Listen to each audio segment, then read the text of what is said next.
Hello friends, welcome to Success Mantra. आज के इस वीडियो में हम TGT PGT special daily top 10 question का इंग्लिश लिटरेचर का पार्ट 18 डिस्कस करेंगे। और प्रीवियस के पार्ट चैनल की प्लेलिस्ट पर टीजीटी पीजीटी स्पेशल क्विज नाम से पड़ी हुई है, तो आप लोग सभी वीडियोस उसमें जाकर के देख सकते हैं। सभी क्वेश्चंस बहुत इंपॉर्टेंट हैं और जो भी अगर आप लोग वीडियो की आप लोगों को नोटिफिकेशन ना मिलता हो तो चैनल को सब्सक्राइब करके बेल आइकन प्रेस कर दें, वीडियो को लाइक एंड शेयर ज़रूर कर दें।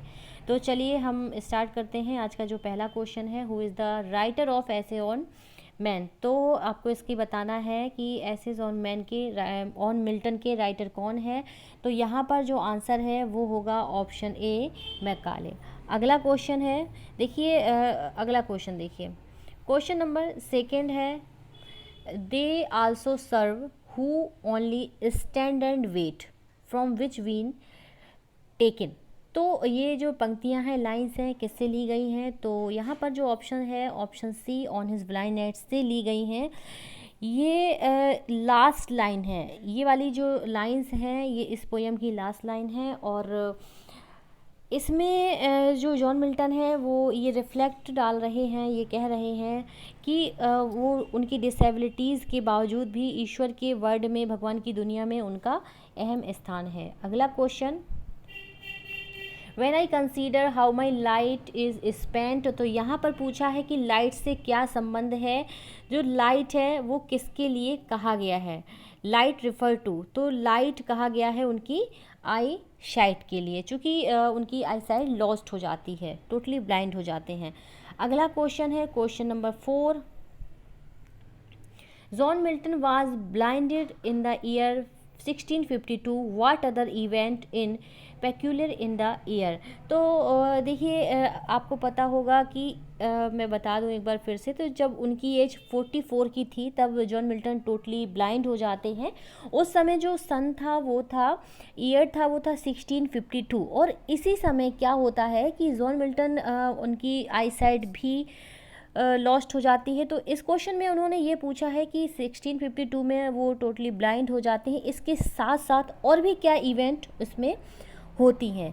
तो देखिए जॉन मिल्टन ब्लाइंड हो जाते हैं, इसके बाद जो उनकी फर्स्ट वाइफ थी मैरी पोवेल, वो उसकी भी मृत्यु हो जाती है, वो भी डाइड हो जाती है।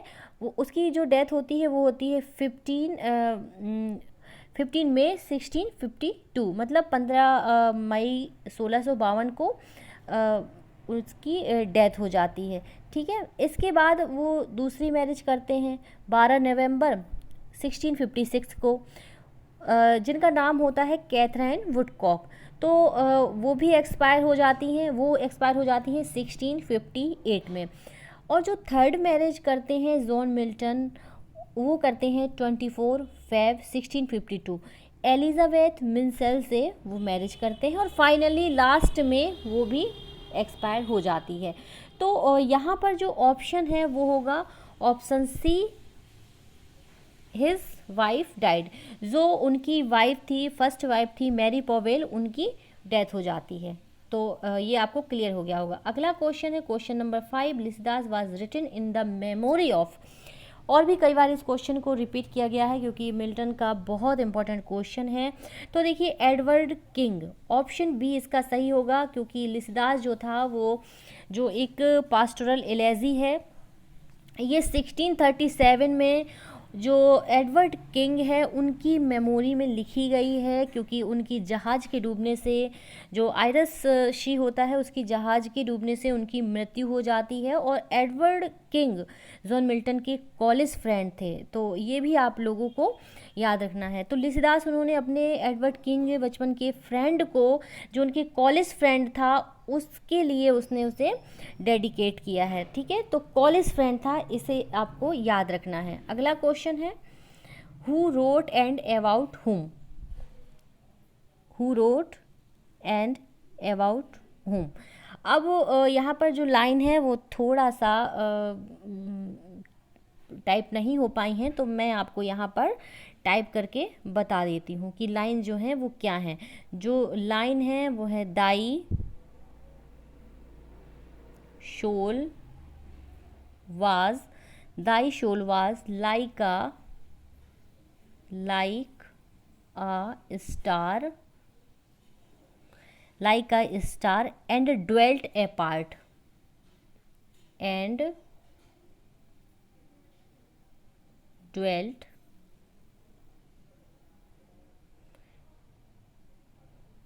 इसको मैं काट के यहाँ पे लिख देती हूँ, dwelt apart. Okay, thy soul was like a star and dwelt apart. तो ये जो लाइन है किसने लिखी है और किसके लिए लिखी है? तो देखिए ये जो लाइन है ये लिखी है वर्ड्सवर्थ ने मिल्टन के लिए लिखी है. सो ऑप्शन सी इसका सही होगा. जो जॉन मिल्टन के लिए जो वर्ड्सवर्थ ने लिखी है, thy soul was like a star and dwelt apart, मतलब कि तुम्हारी आत्मा एक तारे की तरह है. ठीक है, एक तारे की तरह है लेकिन और अलग है, एक तारे की तरह है और अलग है. ठीक है, तो इसको आपको समझना है. Thy soul was like a star and dwelt apart. अब जो लंदन है 1802 जो पोयम है और वर्ड्सवर्थ ने लिखी है, इसमें इन लाइन को लिया गया है. ठीक है, अगला क्वेश्चन नंबर 7 है, when was paradise lost published.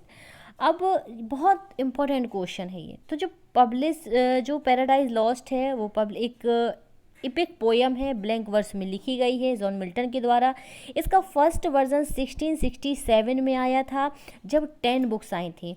ठीक है, इसके बाद और इसमें एक चीज़ और ध्यान रखनी है कि 10,000 से ओवर इसमें लाइनें हैं, ब्लैंक वर्स में लिखा है. लेकिन जब इसका सेकेंड एडिशन आया तो उस समय जो ईयर था वो 1672 आया और जो बुक्स थी, नंबर ऑफ बुक्स थी वो 12 थी. तो ये याद आपको बहुत अच्छे से रखना है. तो आई होप आपको ये क्लियर हो गया होगा. तो when was paradise lost published, तो यहाँ पर ऑप्शन डी सही होगा, 1667. अगला क्वेश्चन नंबर 8 है, थीम ऑफ एरोपेजिटिका. तो कई बार इसको बताया है कि जो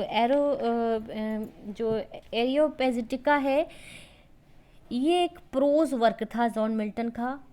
ठीक है, और ये अपोजिंग लाइसेंसिंग एंड सेंसरशिप. ठीक, और ये भी आपको याद रखना है कि ये प्रेस ऑफ फ्रीडम या फ्रीडम ऑफ प्रेस, ये इसका आंसर होगा. एक प्रोज वर्क है, इस बात को बहुत अच्छे से क्लियर रखिएगा. अगला क्वेश्चन नंबर 9 है, which one was Milton favourite. तो मिल्टन की फेवरेट कौन सी पोयम थी? तो देखिए जॉन मिल्टन की जो फेवरेट वर्क था वो था पैराडाइज रिगेंड.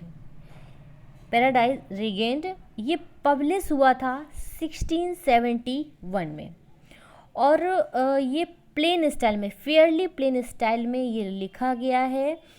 और ये जो जॉन मिल्टन का पैराडाइज रिगेंड है ये जो ये पोयम है ये 4 बुक्स में है.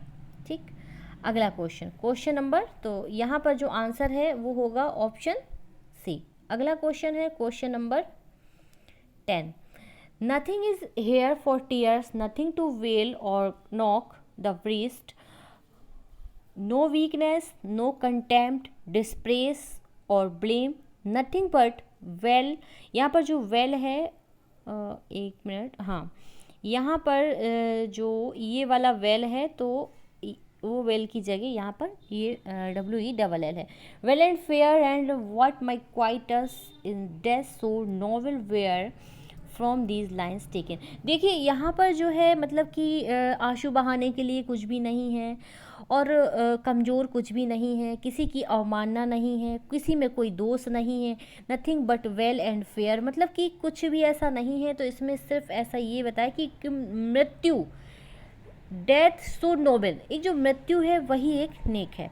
तो ये लाइनें जो हैं ये ली गई हैं जॉन मिल्टन की सैमसन एगोनिस्ट से, क्योंकि एक आपको मैंने बताया कि जो सैमसन एगोनिस्ट है ये उसने ये एक ब्लैंक वर्स ट्रेजेडी है जो कि पैराडाइज रिगेंड 1671 में जो पब्लिश हुई थी उसी में ये भी उसी के साथ ये भी पब्लिश हुई थी 1671 में। तो ये जो लाइनें हैं ये ली गई हैं ऑप्शन डी सैमसन एगोनिस्ट थे। तो ये आपको क्लियर हो गया होगा। ये 10 क्वेश्चन थे, कंप्लीट हुए, और आज का जो इंग्लिश लिटरेचर का 18 पार्ट था ये कंप्लीट हुआ। डेली टॉप 10 क्वेश्चन आते हैं। फिर से मैं आप लोगों से यही कहूँगी, अगर नोटिफिकेशन नहीं मिलता है तो चैनल को सब्सक्राइब करें और बेल आइकन ज़रूर प्रेस कर लें, जिससे जो भी अपडेटेड वीडियोस आते हैं, जो भी नोटिफिकेशंस आपके पास पहुँचेंगे तो आप लोग उसका बेनिफिट आप लोग ले पाएंगे। और प्लीज़ वीडियो को लाइक ज़रूर कर दिया करें और शेयर ज़रूर करें।